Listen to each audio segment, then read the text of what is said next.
Capítulo 17. Destrucción de iglesias cristianas.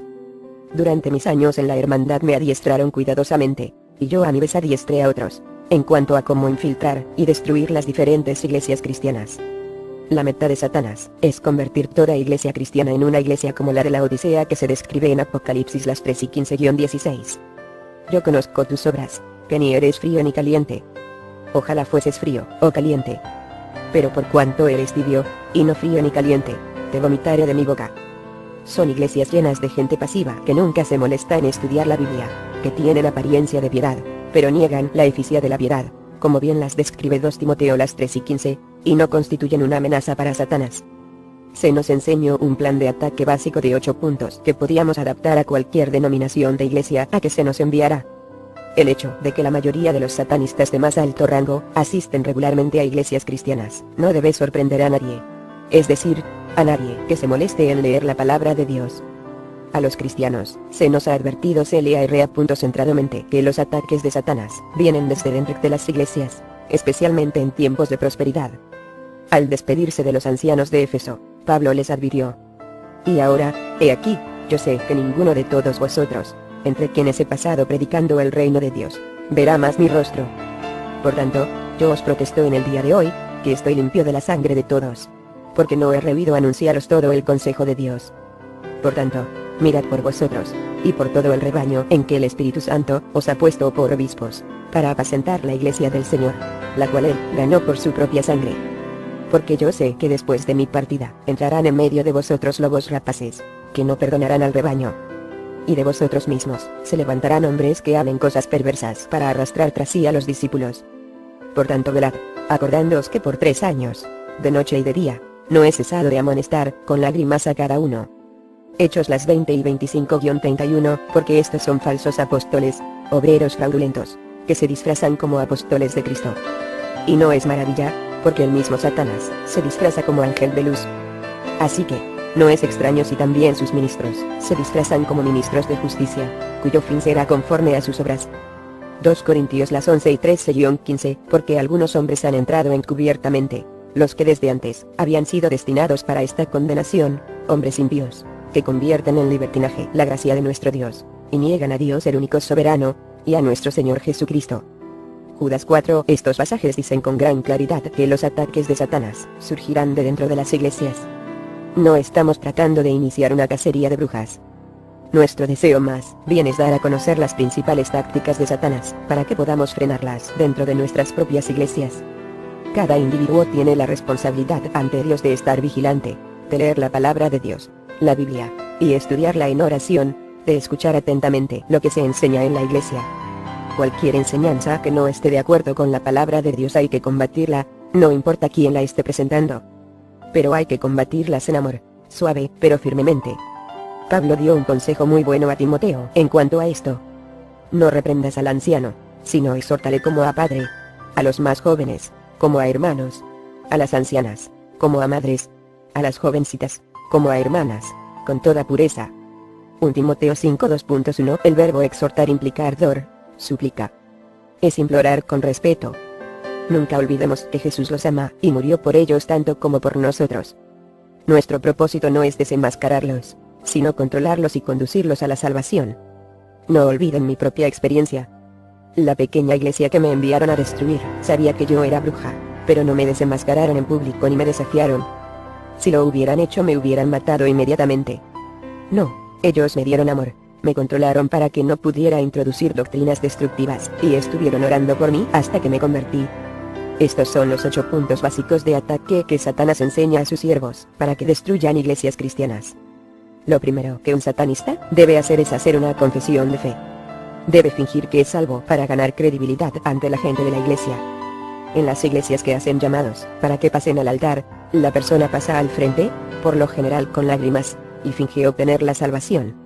Si es una iglesia carismática que pone gran énfasis en el don de hablar en lenguas, satanista habla en lenguas. Esto no es problema. Los demonios pueden fácilmente hablar en lenguas. Recuerdo que cuando Manchan moraba en mí yo podía dirigirme a cualquier dignatario extranjero en su propio idioma, y hacerlo con fluidez. Por eso el Señor enfatiza la necesidad de que haya intérpretes. Sé cuando os reunís. Punto. Si habla alguno en lengua extraña, sea esto por 2, o a lo más 3, y por turno, y uno interprete. Y si no hay intérprete, calle en la iglesia, y hable para sí mismo, y para Dios. 1 Corintios las 14 y 26-28. ¿Cuánto daño hace el que las iglesias no atiendan esta simple advertencia? Es costumbre en las iglesias carismáticas que durante los cultos y reuniones de oración muchas personas hablen y oren en lenguas al mismo tiempo sin que nadie interprete. Los satanistas se aprovechan bien de esto. Cuando yo servía a Satanás, solía hablar en lenguas en todos los cultos y reuniones de oración, y lo mismo los demás satanistas que trabajaban conmigo. Nadie interpretaba. Maldecíamos la iglesia. Otros 3 pasajes que la mayoría de las iglesias pasan por alto son: amados, no creáis a todo espíritu, sino probad los espíritus si son de Dios. Porque muchos falsos profetas han salido por el mundo. En esto conoced el Espíritu de Dios. Todo espíritu que confiesa que Jesucristo ha venido en carne, es de Dios. Y todo espíritu que no confiesa que Jesucristo ha venido en carne, no es de Dios. Y este es el espíritu del anticristo, el cual vosotros habéis oído que viene, y que ahora ya está en el mundo. 1 Juan 4 2.1-3. Él entonces dijo: mirad que no seáis engañados, porque vendrán muchos en mi nombre, comillas angulares derechas. Lucas 21 2.8. No todo el que me dice: Señor, Señor, entrará en el reino de los cielos, sino el que hace la voluntad de mi Padre que está en los cielos. Muchos me dirán en aquel día: Señor, no profetizamos en tu nombre, y en tu nombre echamos fuera demonios, y en tu nombre hicimos muchos milagros. Y entonces les declararé: nunca os conocí.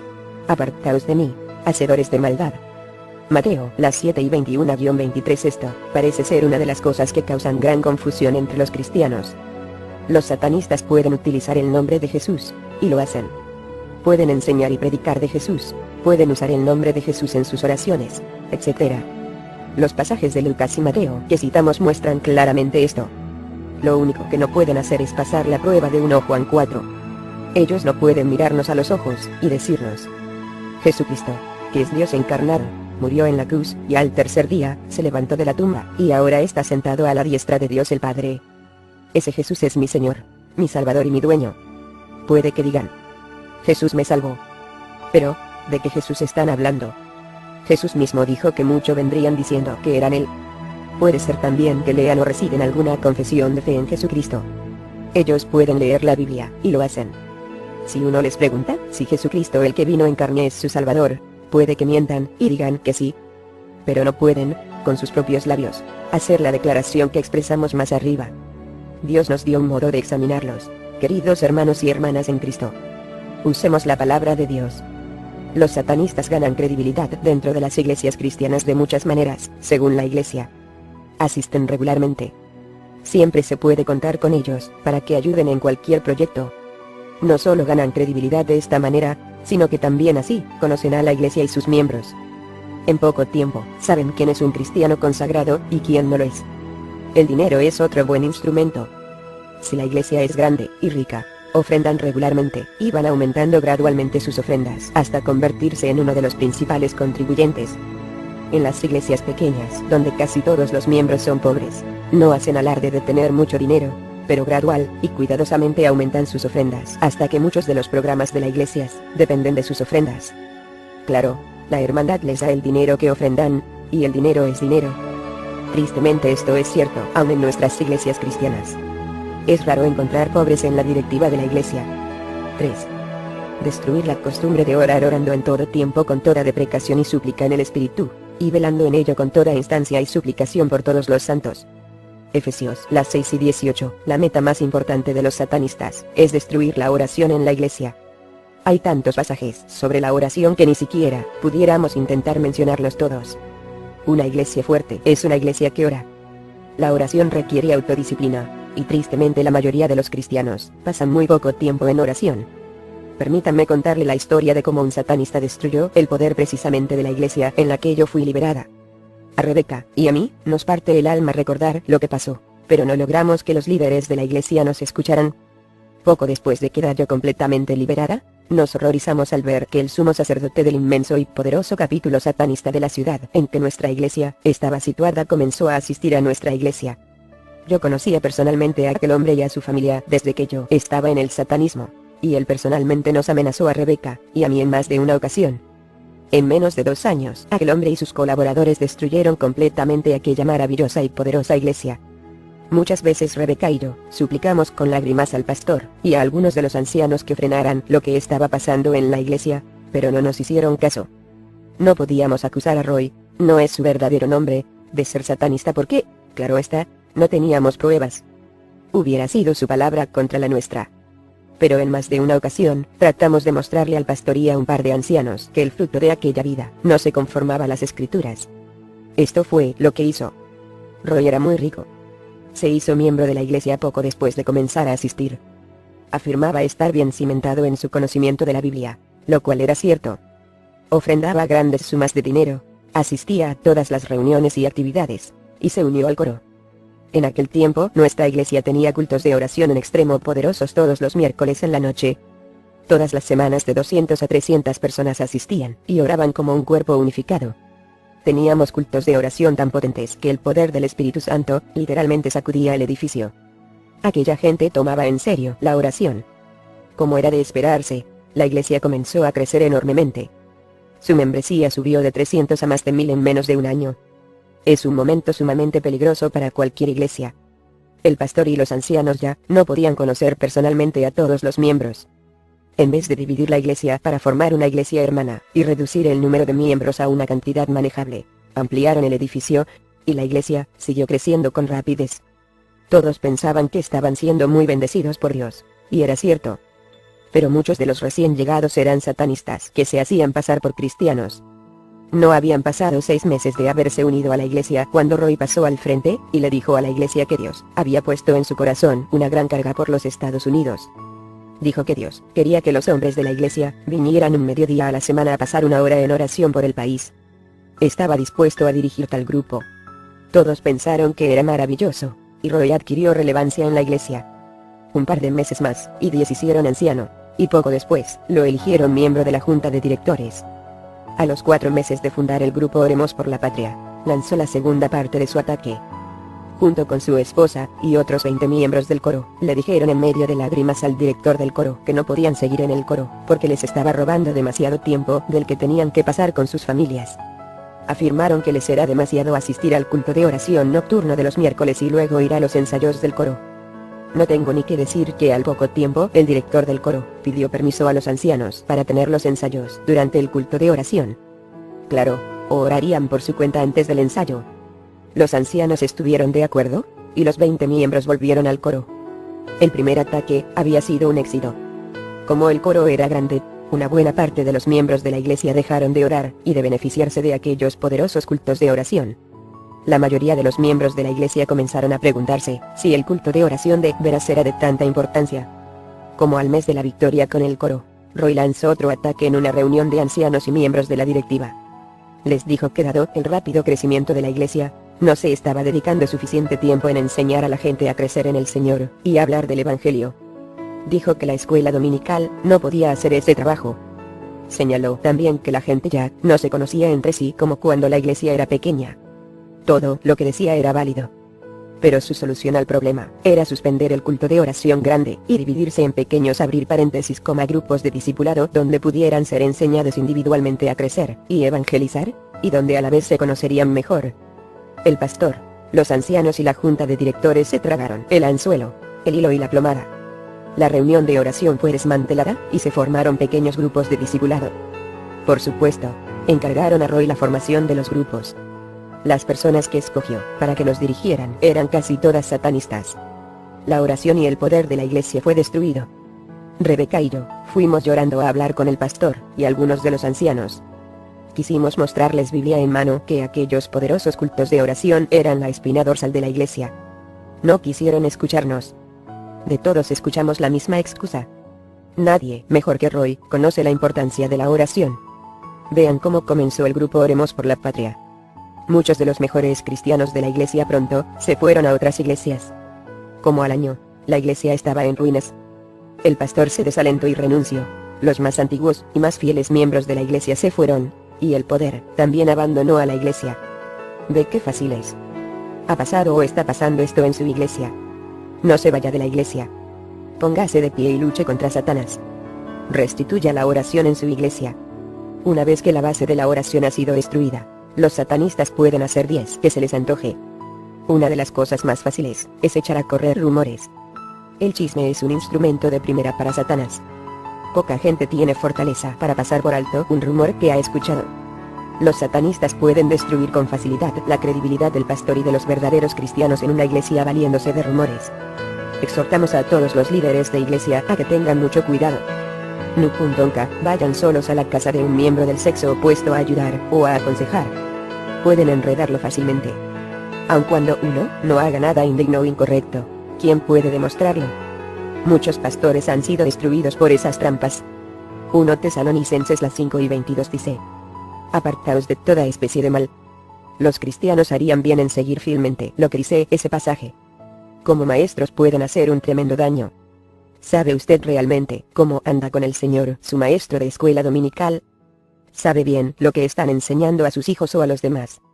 Durante varios años, fui maestra de escuela dominical en una iglesia bíblica carismática de mi pueblo, y dirigía e instruía al coro de jóvenes, al mismo tiempo que servía a Satanás. Sufro al pensar en las muchas vidas jóvenes que destruí, reclutándolas para el satanismo en esas clases, y los muchos otros cuyo tiempo malgasté al no enseñarles el verdadero evangelio de Jesucristo. No se deje engañar. Muchos pastores de iglesias grandes y ricas de nuestro país son satanistas. Su influencia es grande, y se salen con la suya porque los cristianos son demasiado perezosos para estudiar la Biblia y comprobar lo que les están enseñando. Estas son las 3 áreas básicas que los satanistas más enseñan. A. La oración. Hacen de la oración algo sumamente complicado. A veces enseñan que hay varios pasos que el creyente debe dar para asegurarse de que está en la correcta relación con Dios antes de poder tener poder en la oración, y antes de que Dios pueda oírlos. Citan y tuercen muchos pasajes para que su falsa doctrina parezca legítima. Innumerables personas dejan de orar porque la forma de orar que les han enseñado es pesada y compleja. Exhortamos a que estudien Hebreos 4:2.14.416. Por tanto, teniendo un gran pontífice, que penetró los cielos, Jesús el Hijo de Dios, retengamos nuestra profesión. Porque no tenemos un pontífice que no se pueda compadecer de nuestras flaquezas, mas tentado en todo según nuestra semejanza, pero sin pecado. Lleguémonos pues confiadamente al trono de la gracia, para alcanzar misericordia, y hallar gracia para el oportuno socorro. B. El mensaje de salud y riqueza. Una de las más destructivas doctrinas satánicas de hoy día es la que encierra el mensaje de salud y riqueza. Una de las mejores maneras de lograr que la gente no se moleste en ayudar al hermano y de desalentar a los cristianos verdaderos que sufren persecución, la hay en nuestro país hoy día, es la enseñanza de que el cristiano tiene que estar siempre saludable y próspero. Si alguno no dice está es porque algo anda mal en su vida. Los pasajes que demuestran la falsedad de esta doctrina son demasiados para enumerarlos. Un versículo breve que descubre casi todo dice: y también todos los que quieren vivir piamente en Cristo Jesús padecerán persecución. 2 Timoteo 3. 12. Note que no hay límite en cuanto a qué tipo de persecución el creyente ha de sufrir. Puede ser 10 mismo financieramente que física o emocionalmente. C. La doctrina del amor. No podemos juzgar a nadie. Los satanistas se protegen con esta doctrina, y los cristianos pasivos no quieren pisarle a los callos a nadie. No quieren que se les moleste, porque si lo hacen, su reposada, próspera y bien planeada vida puede dejar de ser reposada y próspera. 6.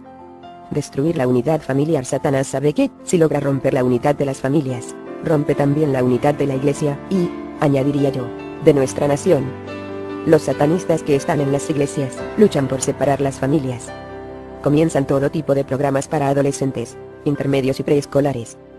Desarrollan programas separados, para mujeres y hombres, para así mantener también a los padres lo más separados posible. Los muchachos necesitan escuchar sermones y participar en las reuniones de oración tanto como sus padres. A través de la Biblia, vemos el principio de aprender unidos a los padres. Los muchachos aprenden a respetar a Dios y a la iglesia, aprendiendo a sentarse quietamente en la iglesia a escuchar al pastor. Inmediatamente después de que se crean programas separados para la juventud, le pierden respeto al pastor y a la iglesia. No tienen que sentarse a escuchar al pastor, que es demasiado aburrido. Esta es la actitud que pronto desarrollan. ¿Qué mejor manera de que los hijos aprendan a orar que hacerlo con sus padres? Los esposos y esposas están constantemente bajo ataques de Satanás. En estos días de divorcios fáciles, las parejas necesitan pasar tiempo juntos para permanecer unidos.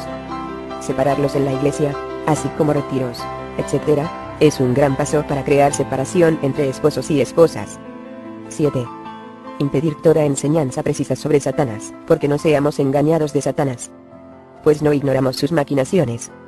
2 Corintios 2:11. Mi pueblo fue talado, porque le faltó sabiduría. Porque tú desechaste la sabiduría, yo te echaré del sacerdocio. Y pues que olvidaste la ley de tu Dios, también yo me olvidaré de tus hijos. Oseas 4:2.6. Templados, y velad, porque vuestro adversario, el diablo, cual león rugiente, anda alrededor buscando a quien devore. 1 Pedro 5:2.8. Y esta es la condenación. Porque la luz vino al mundo, y los hombres amaron más las tinieblas que la luz, porque sus obras eran malas. Juan 3:19. Una de las principales metas de Satanás y sus siervos es evitar cualquier enseñanza sobre sus actividades. Mientras la gente permanezca ignorante en cuanto a Satanás, este relativamente no tiene problemas en cuanto a hacer lo que le plazca.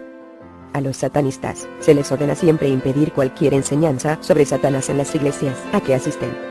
Las excusas son muchas. Dicen que cualquier enseñanza sobre Satanás lo glorifica, que aparta del Señor la mente de la gente, que tienta a la gente a volverse a Satanás, etcétera, etcétera ad infinitum. La palabra de Dios enseña con gran claridad mucho sobre Satanás, y nos advierte que, si no nos percatamos de nuestro enemigo, tomará ventaja sobre nosotros. Un simple conjuro de un satanista asigna un demonio a cada persona que asiste a la iglesia en la que él participa. El propósito del demonio es estar de guardia, y en el momento en que alguien dice algo de Satanás, pone en la mente de la persona el pensamiento que no debería estar oyendo hablar de Satanás. Cuidado. Los que más alto hablan en contra de que se enseñe de Satanás, y sus tácticas quizás sean satanistas. 8. Lanzar ataques de brujería contra los principales miembros de la iglesia. Esta es otra razón por la que orar es tan importante. Cualquier pastor, líder o miembro de iglesia que realmente esté tomando una posición junto al Señor y en contra de Satanás, va a ser víctima de tremendos ataques de brujería. Serán afligidos con toda suerte de enfermedades físicas, dificultad en concentrarse, confusión, fatiga, dificultad al orar, etc. Los miembros deben mantenerse continuamente en oración e intercesión por los líderes de su iglesia.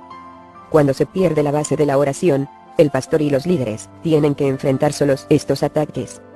A veces son vencidos. Por eso en el final de casi todas sus cartas Pablo pide a sus hermanos cristianos que oren por él. El increíble número de iglesias sin poder y muertas en nuestro país son un testimonio del éxito que está teniendo Satanás con sus bien elaboradas tácticas. Oramos que cada cristiano que lea estas palabras vaya al Señor en oración y le pida que los dirija en cuanto a cómo luchar contra los ataques dentro de nuestras iglesias.